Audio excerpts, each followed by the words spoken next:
Wondering how long mortgage approval takes? Let's break down the typical timeline to get you into your new home faster. Mortgage approval can feel like a maze, but understanding each step helps immensely. It's more than just signing papers. First, you submit your application and provide crucial documents like pay stubs, bank statements, and tax returns. Next, the underwriting team meticulously reviews your financial health, credit history, and the property details.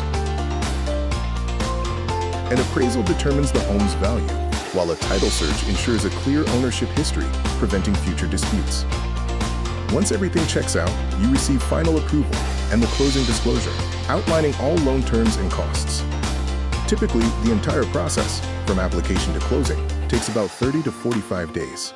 But this can vary. Factors like incomplete paperwork, complex finances, or a busy market can extend this timeline. Be prepared.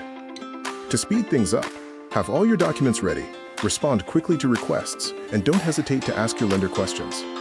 Plan ahead for a successful home buying experience.